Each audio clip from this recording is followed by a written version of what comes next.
Today's message is Success Mentorship Class number 361.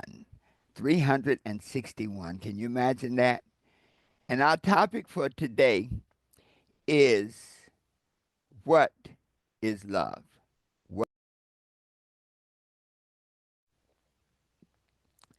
And that we're even going to follow that up with a why is love. So, what is love and why is love?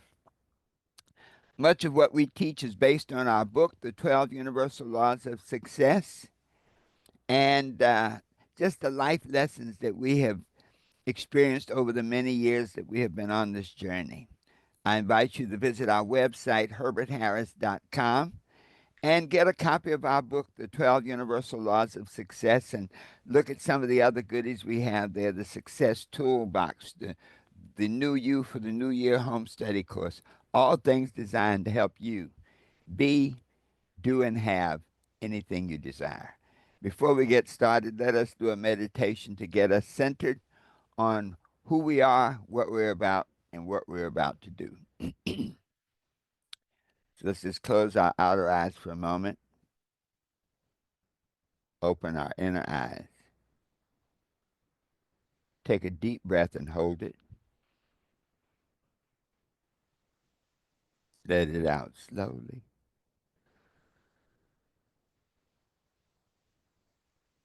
Take a deep breath and hold it. Let it out slowly. And in this space of peace and relaxation, I am at peace with myself. Let us affirm that together. I am at peace with myself. And just let that peace sink in. And in this peaceful state, our minds are open, receptive, and ready to learn. My mind is open, receptive, and ready to learn. Let us affirm that together. My mind is open, receptive, and ready to learn. Take a deep breath. Let it out slowly. And so it is. All right. This morning, we have this topic of what is love. I'd like to start with a quote from Robert Henman, and he says that love is that condition in which the happiness of another person is essential to your own. Love is that condition in which the happiness of another person is essential to your own. I chose this topic today, one, because we're getting ready to start the month of February, which is traditionally looked upon as the love month, Valentine's Day and whatnot, but also because I perceive a vibration in the world that cries out for more love. You know, this last Christmas, I had friends, families, who could not get together for Christmas dinner because of different ideologies, because of different beliefs. People who had grown up together and gone to school together, now with these different philosophies and politics and things, they have been so separated that they can't even sit down together.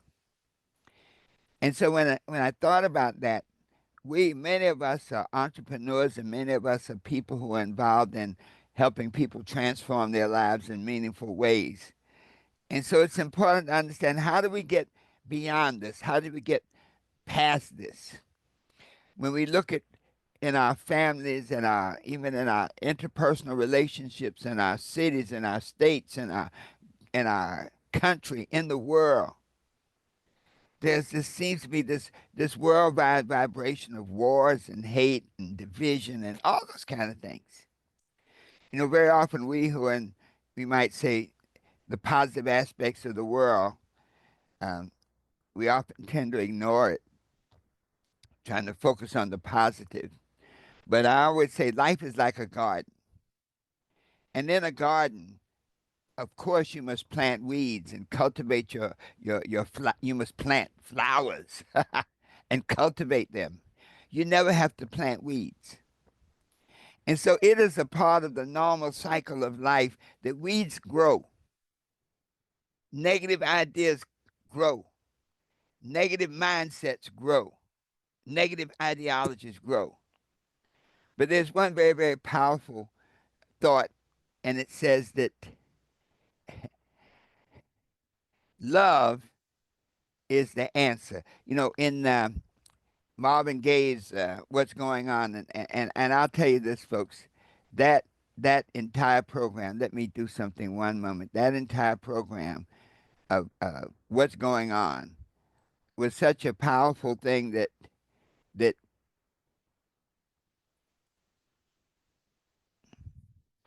was such a powerful thing that it literally transformed the world. And one of the things it says that uh, only love can combat hate. It says, "What's going on? War is not the answer. Only love can combat hate." So the message today is really about looking at how we can focus on this positive vibration of love and use love in so many ways to help ourselves, to help get our message out, to help transform the world, and to be that light that really has to keep shining. And so when we think about this idea of love, this is probably love is one of the most misused words. We talk when we listen to television. Everybody, well, I love this. I love your work. I love this, and so it's important to know that love is a word based on our value system. Each word, and especially emotions that we have, are based on what's important to us. Isn't it interesting? We have one word to describe love, and the Eskimos have over 50 words to describe snow because that's important to them. Wet snow, powdery snow, hard snow, because snow can impact how they live or whether they live. And so, first, let's just quickly look at some of the different types of love. There are many others, but there's of course that romantic love, and I think most of us think about that. When we consider love, there like to think of three variables or three foundations: intimacy, passion, and commitment. And when we look at the different types of love, it's sort of the a different combination of these three things. And so we have romantic love, and that's full of intimacy and passion. Now, it may be temporary. It may not last long, okay? But romantic love is, we often say that first love, when you first meet somebody, when you first have an experience that you enjoy. And then we have companionate love. And this is characterized by, of course, passion and intimacy, but it also has a sense of commitment, long term commitment. So these are like family, friends, those people that you know all throughout your life. And this companion relationship is so deeply based on trust and you might say permanence. You know, we often when we talk about friends for life,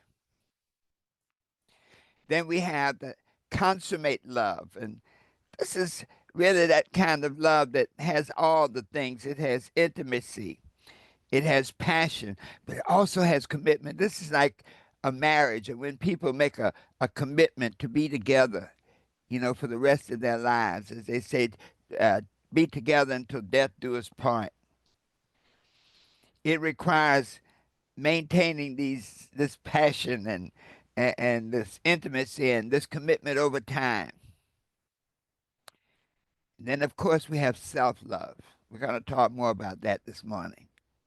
But that self love is essential for your own emotional well being. If you don't love yourself, then everything you do is built on shaky ground. Self love involves acceptance of who you are and the importance of taking care of your physical needs, taking care of the things that you need to take care of to maintain good health. Without self love, it's hard to really have a relationship with other people. And then we finally have unconditional love. Being a caregiver, um, in my life, I did not really understand unconditional love until I had the opportunity to take care of my aunt for 17 years. And that unconditional love knows no boundaries, no conditions. And it's like a parent's love, a caregiver's love. You love your children no matter what they do. There's nothing a child can do so bad that you stop loving them. And so it is important to understand these different types of love just because it gives you now a context of when you use the word.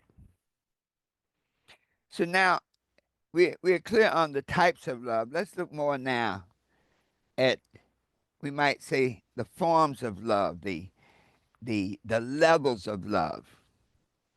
And it is in these levels of love that it becomes very, very important of how we are able to use love to create the world that we live in and to change our world into better stuff, more powerful stuff, stuff that we want to look at.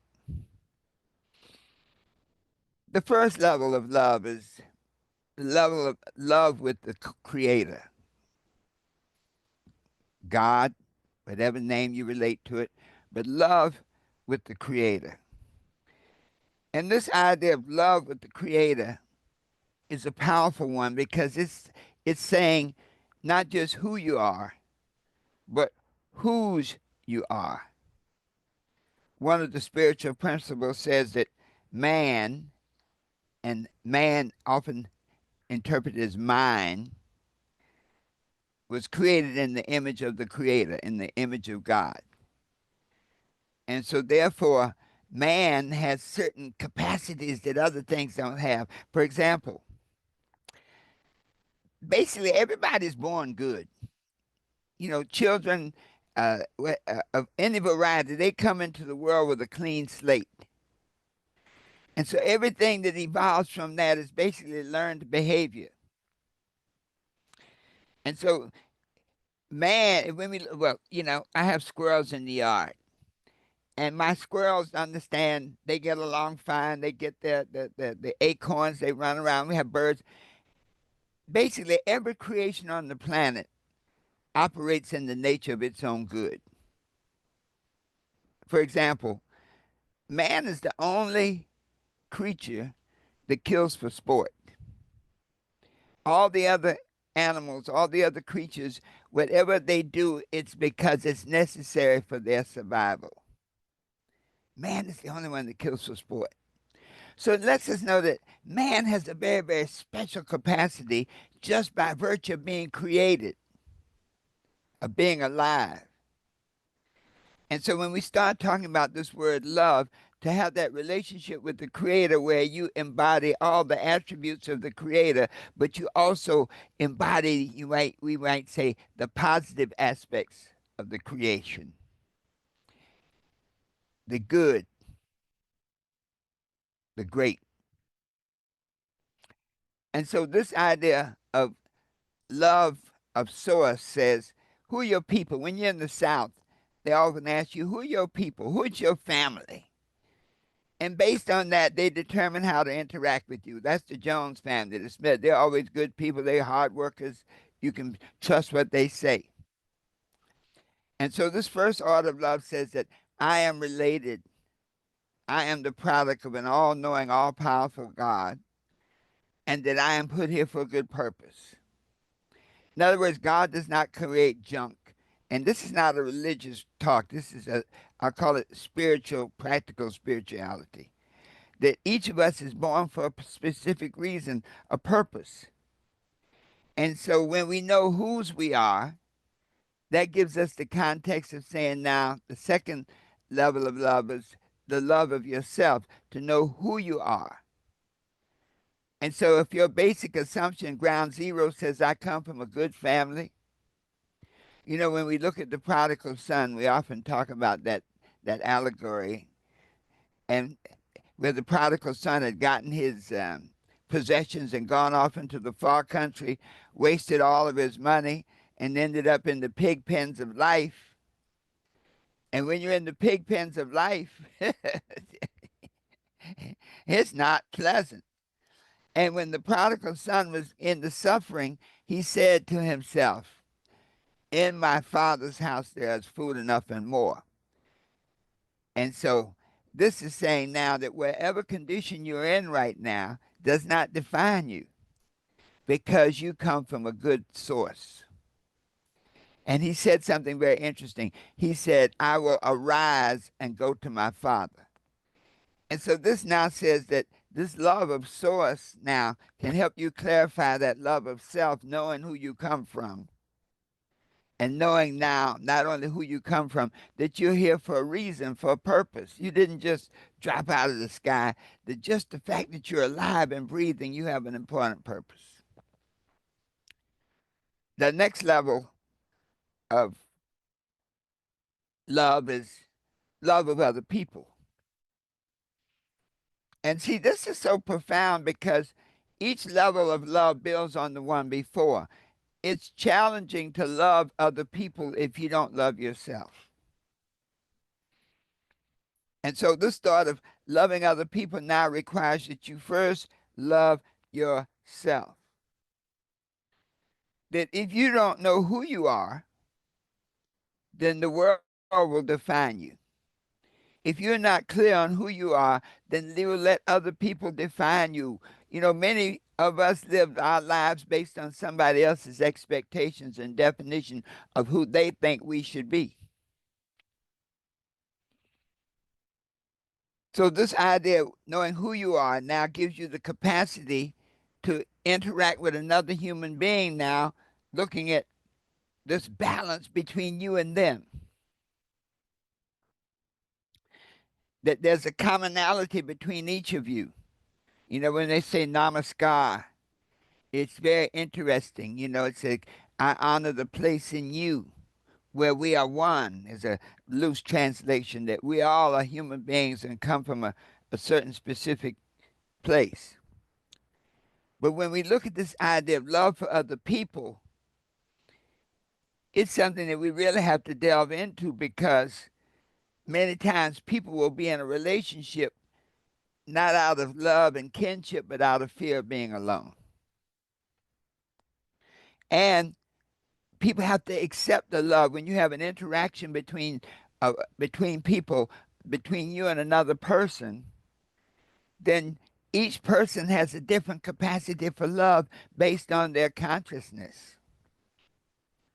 Stephen Schottky said, we accept the love we think we deserve.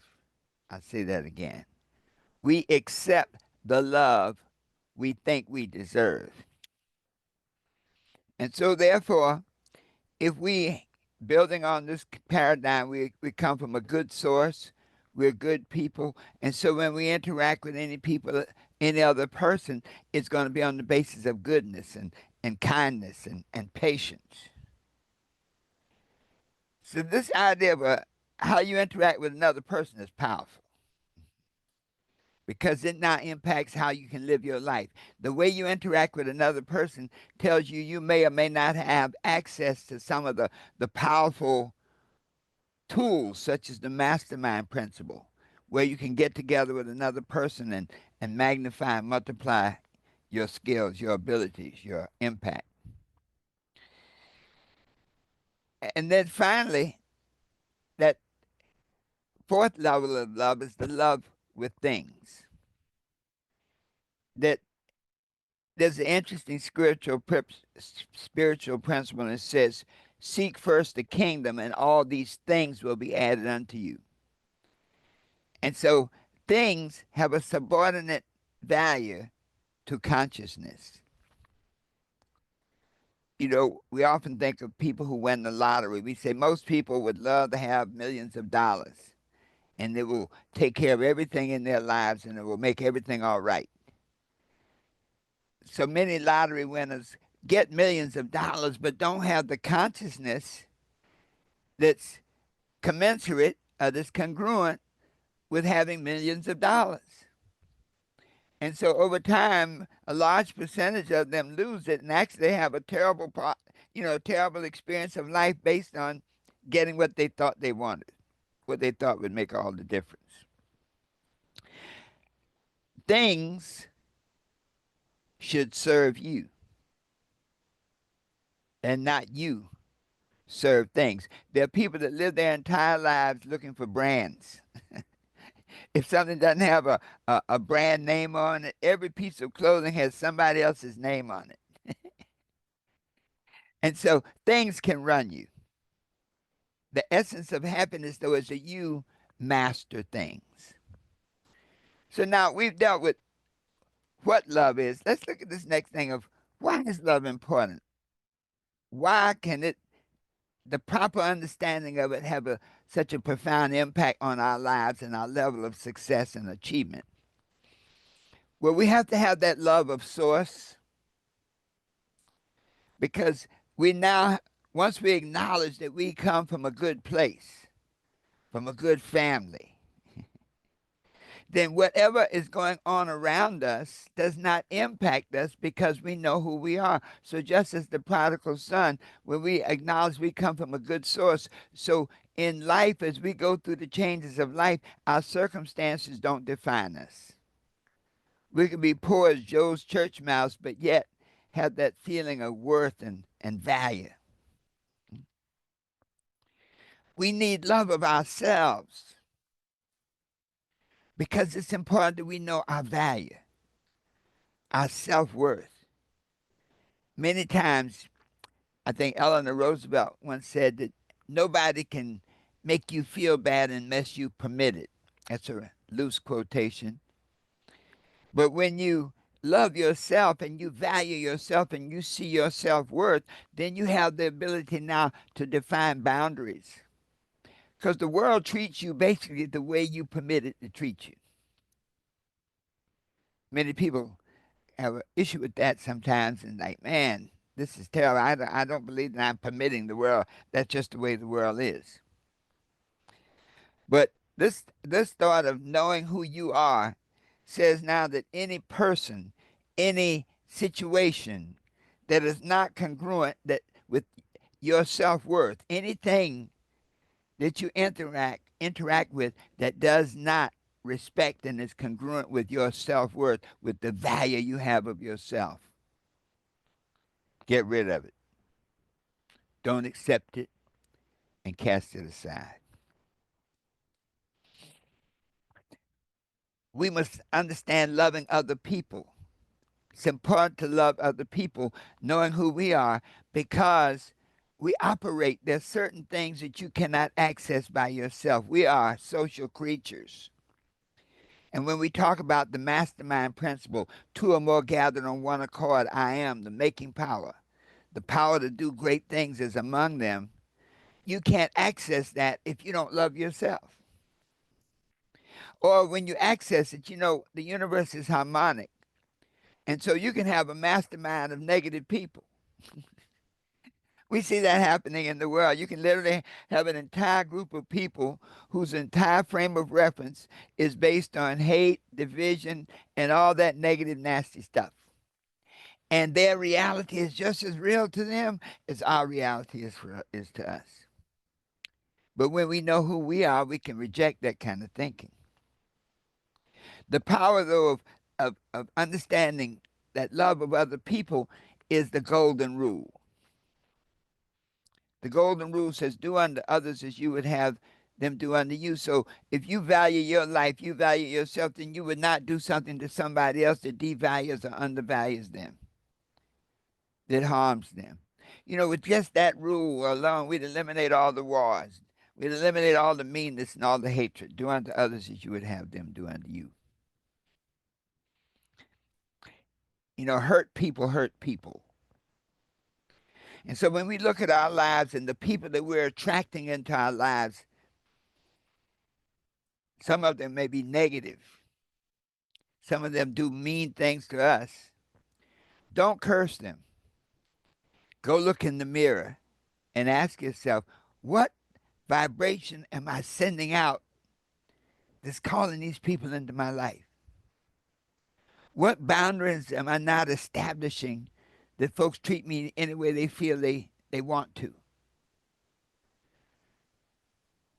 The moment you do that self introspection, and see, many times you have to reverse engineer. When you look at the people that you're attracting and the experiences and the situations, not just people, but whatever you're attracting in your life, you may have to reverse engineer and go back and say, hey, I'm attracting these people because I don't love myself. I don't love myself because I don't know who I am. I don't know who I am because I don't know whose I am. And that way you have to go back, as it says in the spirit, go back into the closet of your mind and understand what that's all about, who you really are. See, the moment you can go into that quietness of your mind and your intention be to achieve clarity, then you know who you are and you can reconstruct yourself.